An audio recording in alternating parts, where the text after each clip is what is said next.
പിതാവിനും പുത്രനും പരിശുദ്ധാത്മാവിനും നാമത്തിൽ ആമേൻ. വിശ്വാസ പ്രമാണം. സർവശക്തനായ പിതാവ് ആകാശത്തിനും ഭൂമിയുടെ സൃഷ്ടാവായ ദൈവത്തിൻ്റെ ആശ്രയിക്കുന്നു. അവിടുത്തെ പുത്രൻ ഞങ്ങളുടെ കർത്താവായ ശംശാനെ ആശ്രയിക്കുന്നു. ഈ പുത്രൻ പരിശുദ്ധാത്മക ക്രിസ്തുവിനെ കന്യകാമറിയത്തിൽ പൗന്തിയോസ് പിലാത്തോസ് സ്വീകരണത്തെ പീഡകൾ സഹിച്ച് കുരിശിത്രകടി മരിച്ചടക്കൂട്ട് പാതാളങ്ങൾ ഇറങ്ങി മരിച്ചാടി 3 നാളെടുത്ത് സ്വർഗത്തിലേക്ക് എഴുന്നള്ള സർവശക്തിയിലെ പിതാവായ ദൈവത്തിൻ്റെ വലതുഭാഗത്തിരിക്കുന്ന അവിടുന്ന് ജീവിക്കുന്നവരും മരിച്ചവരും വിധിക്കുന്നവരും അന്വേഷിക്കുന്ന പരിശുദ്ധാത്മാവിനെ അന്വേഷിക്കുന്നത് പുസ്തകത്തിലേക്ക് സഭയിലും പുണ്യമായി തയ്ക്കുന്ന പാപങ്ങൾ മാറ്റി ശരീരത്തിൻ്റെ ഒരു നിത്യമായ ജീവിതത്തിൻ്റെ ആവശ്യത്തിനായി സ്വർഗസ്നേഹം ഞങ്ങളെ പിതാവ് അങ്ങനെ നാം എഴുതമാണ്. ഞങ്ങളുടെ രാജ്യം ഞങ്ങളുടെ തിരുമണി സ്വർഗത്തെ പോലെ വേണമേ.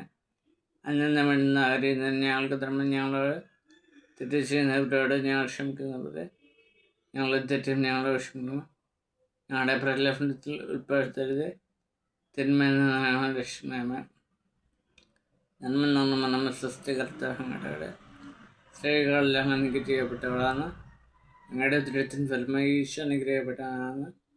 പരിശുദ്ധ മറിയമ്മേ പാപികളായ ഞങ്ങൾക്ക് ഇപ്പോഴും ഞങ്ങളുടെ മരണസമയത്ത് തമ്പുരാനോട് അപേക്ഷിക്കണമേ. ബൈബിൾ വാക്യം.